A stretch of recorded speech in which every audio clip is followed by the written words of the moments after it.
क्या बबली बहन, आज तुम अकेले ही घर का सारा काम कर रही हो? कहाँ है तुम्हारी बहू? कहीं दिख नहीं रही है। ये आजकल की बहुएं है ना, घर का सारा काम अपनी सास पर ही छोड़ देती हैं।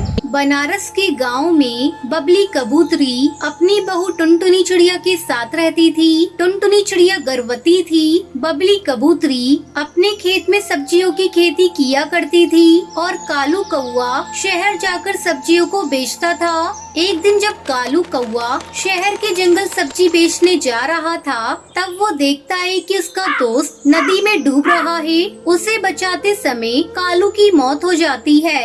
हे भगवान, ये तूने क्या किया? मेरी बहू गर्भवती है, उस पर तुझे जरा भी दया नहीं आई।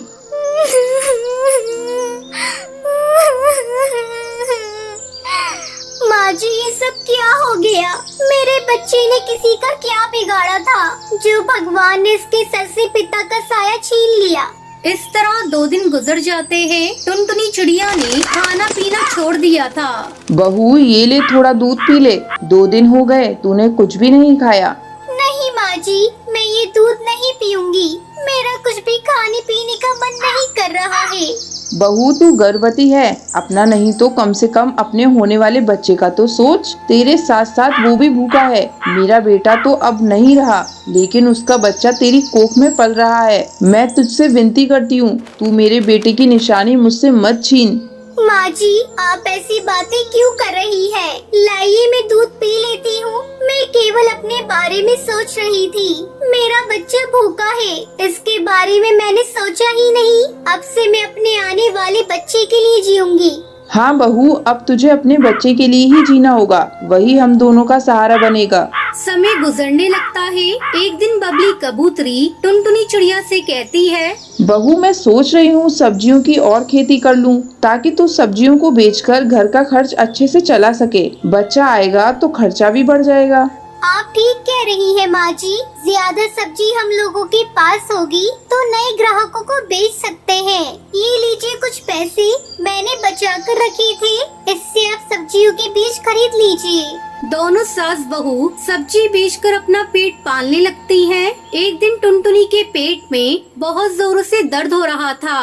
माँ जी, आज मेरे पेट में बहुत जोरों से दर्द हो रहा है। मुझसे कोई काम नहीं होगा?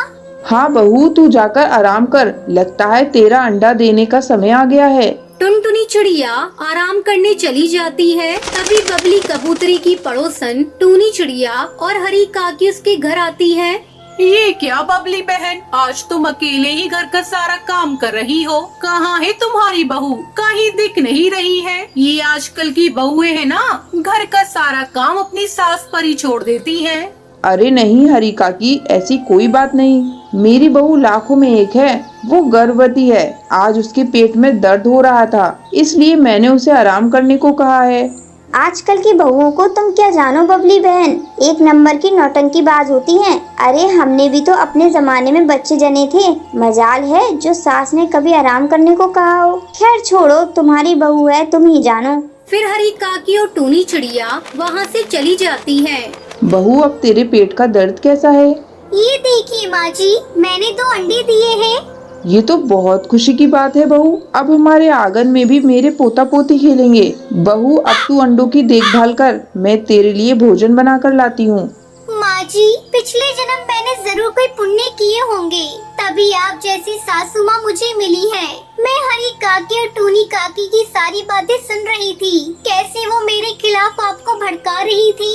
मैं किसी के बहकावे में नहीं आने वाली। मैंने बहू नहीं बेटी माना है। तेरा दुख मेरा दुख है। तू अब इन बातों पर ध्यान देना बंद कर। कुछ ही दिनों में टुनटुनी के बच्चे अंडे से बाहर आ जाते हैं। दोनों सास बहू बच्चों को देखकर खुश हो जाती हैं और खुशी खुशी बच्चों का पालन पोषण करने लगती हैं। तो ये थी आज की कहानी। आज का सवाल ये है, टुनटुनी कितने अंडे देती है? अगर आपको पता है तो कमेंट करके जरूर बताएं। वीडियो अच्छी लगी हो तो इस वीडियो को लाइक और शेयर करना ना भूलें।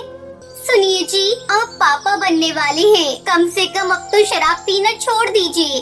कम बखत, मैं कुछ नहीं बोल रहा हूँ तो तू मेरे सर पर चढ़ी जा रही है। मैं शराब एक गांव में टुनटुनी चिड़िया अपनी माँ टूनी चिड़िया के साथ रहती थी। टुनटुनी का पिता कालू कौआ एक बस ड्राइवर था। टुनटुनी जब भी अपने पिता को लकड़ी की बस चलाते हुए देखती तो उससे कहती, पिताजी, मैं भी लकड़ी की बस चलाना सीखना चाहती हूँ, क्योंकि बड़ी होकर मैं भी आपकी तरह लकड़ी बस ड्राइवर बनना चाहती हूँ। ठीक है बिटिया, जब तेरे स्कूल की छुट्टी होगी मैं तुझे लकड़ी बस चलाना सिखा दूंगा। आप ये क्या कह रहे हैं जी? बेटी है, शादी करके दूसरे घर जाना है, इसे लकड़ी बस चलाना सिखाकर क्या करना है? जल्दी से इसकी पढ़ाई पूरी हो जाए तो एक अच्छा रिश्ता देखकर इसकी शादी कर देंगे। टुनटुनी की माँ, अगर बिटिया लकड़ी बस चलाना सीख जाएगी तो इसमें बुरा ही क्या है? बेटा तू उदास मत हो, तेरी माँ तो कुछ भी बोलती रहती है। मैं तुझे लकड़ी बस चलाना जरूर सिखाऊंगा, ये मेरा वादा है। इस तरह कुछ दिन बीत जाते हैं। वादे के मुताबिक कालू टुनटुनी को बस चलाना सिखा देता है। कुछ समय बाद पढ़ाई भी पूरी हो जाती है। एक दिन जब कालू कौआ भोजन कर रहा था तब टूनी चिड़िया उससे कहती है, सुनो जी, अपनी टुनटुनी बड़ी हो गई है, कोई अच्छा रिश्ता देखकर उसके हाथ पीले कर दो। कब तक बेटी को घर में बिठाए रखेंगे? टुनटुनी की माँ, तुमने तो मेरे मुंह की बात छीन ली। कल मेरा दोस्त बंटी कबूतर मुझसे मिला था। वो अपने बेटे की शादी टुनटुनी से करना चाहता है। उसका इकलौता बेटा है मैक्स। वो शहर में नौकरी करता है। छोटा परिवार और सुखी परिवार है। तुम कहो तो मैं आगे शादी की बात करूँ। ये तो बड़ी अच्छी बात है जी, तुम शादी की तारीख पक्की कर दो। बंटी कबूतर भी लकड़ी की बस चलाता था। वो कालू कौवे का बहुत अच्छा दोस्त था। जल्द ही टुनटुनी की शादी बंटी कबूतर के बेटे मैक्स कबूतर से हो जाती है। टुनटुनी अपने ससुराल में बहुत खुश थी। अचानक एक दिन मैक्स की नौकरी छूट जाती है और वो शराब पीकर घर आता है। ये क्या जी, आपने तो शराब पी रखी है, लेकिन आप तो शराब कभी पीते ही नहीं थे। उस दिन के बाद से मैक्स रोज रोज शराब पीकर घर आने लगा और जरा जरा बात पर झगड़ा करने लगा। इसी बीच टुनटुनी अंडे देने वाली होती है। वो ये बात मैक्स को बताती है। सुनिए जी, आप पापा बनने वाले हैं, कम से कम अब तो शराब पीना छोड़ दीजिए। कम बखत, मैं कुछ नहीं बोल रहा हूँ तो तू मेरे सर पर चढ़ी जा रही है। मैं शराब रोज पीऊंगा, तेरे बाप की नहीं पीता। आपको पता है, शराब पीने से आपकी तबीयत खराब हो जाएगी। अगर आपको कुछ हो गया तो मेरा और मेरे आने वाले बच्चे का क्या होगा? तू ऐसे नहीं मानेगी, मैं अभी तेरा इलाज कर देता हूँ। इतना कहकर वो एक छड़ी से टुनटुनी को पीटने लगता है। जब टुनटुनी का ससुर बंटी उसे बचाने आता है तब नशे में धुत मैक्स अपने पिता के सर पर वार कर देता है। बंटी वहीं मर जाता है। मैक्स अपने पिता को मरा हुआ देखकर डर गया और वहाँ से भाग गया। टुनटुनी की सास बंटी को मरा हुआ देखकर अपना सुध-बुध खो बैठती है। इस तरह एक महीना गुजर जाता है। घर का सारा पैसा खत्म हो गया। तब टुनटुनी लकड़ी की बस चलाने का फैसला करती है। माँ जी, मैं बस चलाने जा रही हूँ, आप अपना और घर का ध्यान रखिएगा। लेकिन बहू, तू तो माँ बनने वाली है, ऐसे में तेरा बस चलाना ठीक नहीं होगा। पर माँ जी, घर में अब कोई कमाने वाला बच्चा भी तो नहीं है। अब मैं चलती हूँ, आपका भोजन बनाकर रख दिया है, समय पर खा लीजिएगा। इतना कहकर टुनटुनी वहाँ से चली जाती है। दिन भर टुनटुनी बस चलाती है और शाम होने पर अपने घर लौटती है। माँ जी, ये देखिए, आज मैंने बस चलाकर बहुत सारे पैसे कमाए हैं। अब आपको चिंता करने की बिल्कुल भी जरूरत नहीं। टुनटुनी, तुझ जैसी बहू पाकर मैं धन्य हो गई। कुछ दिनों बाद मैक्स कबूतर घर लौट आता है और अपने किए की माफी मांगने लगता है, लेकिन टुनटुनी चिड़ियों से माफ नहीं करती और उसे वहाँ से भगा देती है। मैक्स, मैं अपने बच्चे पर तुम्हारा साया भी पड़ने देना नहीं चाहती। इस तरह दोनों सास बहू खुशी खुशी रहने लगती है। तो ये थी आज की कहानी। आज का सवाल ये है, टुनटुनी अपने पिता कालू कौवे से क्या सीखना चाहती थी? अगर आपको पता है तो आप हमें कमेंट करके जरूर बताएं। अगर आपको ये वीडियो पसंद आई हो तो इसे लाइक और ऐसी ही कहानियाँ देखने के लिए मेरे चैनल को सब्सक्राइब करना ना भूलें।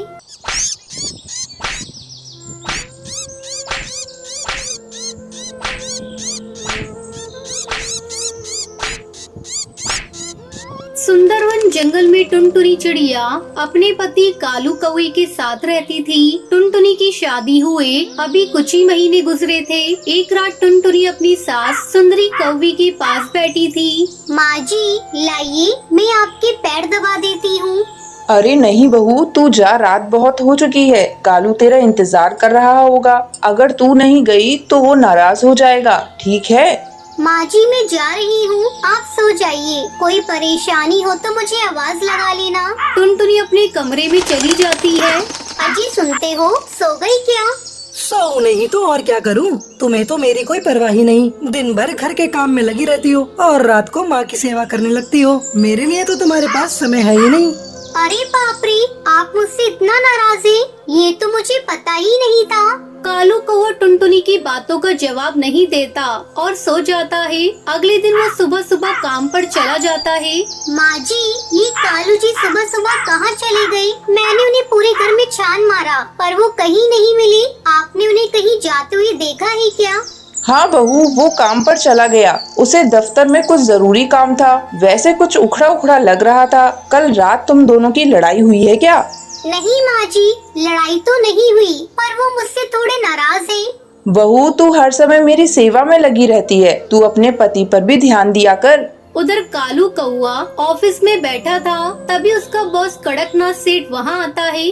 क्या बात है कालू, आज तुम्हारा मन काम करने में नहीं लग रहा है? घर में पत्नी से झगड़ा करके आए हो क्या? नहीं नहीं सर, ऐसी कोई बात नहीं। तो ठीक है, अपना काम मन लगा कर करो। इतना कहकर कड़कनाथ सेठ वहाँ से चला जाता है। शाम को जब कालू अपने घर जाता है तो देखता है वहाँ टुनटुनी की सहेली पिंकी चिड़िया आई हुई है। ये कौन है टुनटुनी? मैंने इन्हें पहचाना नहीं।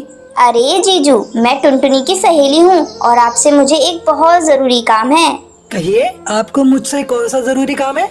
वो ऐसा है जीजू, मेरे पापा की एक फाइल आपके ऑफिस में अटकी पड़ी है। बस उस पर आपका सिग्नेचर चाहिए। वैसे तो ऑफिस के चक्कर मेरे पापा लगाते थे, लेकिन आज उनकी तबीयत कुछ खराब है, इसलिए मैं यहाँ आई हूँ। ठीक है पिंकी जी, आपका काम हो जाएगा। आप कल मेरे ऑफिस में आकर मुझसे मिलिए। कालू कौवा पिंकी की खूबसूरती और उसकी मीठी मीठी बातों का दीवाना हो गया था।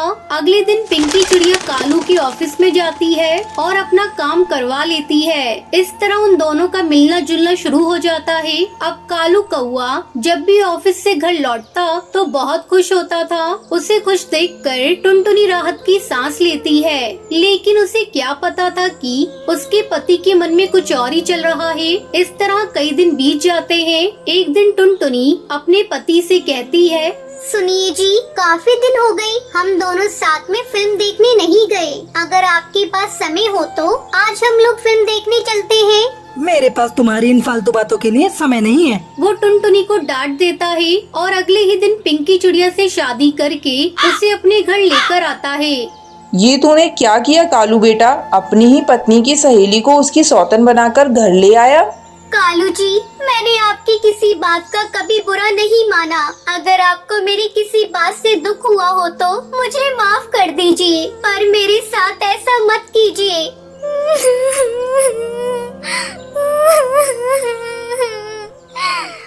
और तू तो मेरी सबसे अच्छी सहेली है ना? तुझे मेरा ही घर मिला था बर्बाद करने को। चल हट, अब मैं तेरी कोई सहेली नहीं, तेरी सौतन हूँ। सौतन, जल्दी से अपना बोरिया बिस्तर बांध और यहाँ से निकल। तू मुझे यहाँ से क्या निकालेगी? मैं खुद ऐसे पति के साथ रहना नहीं चाहती।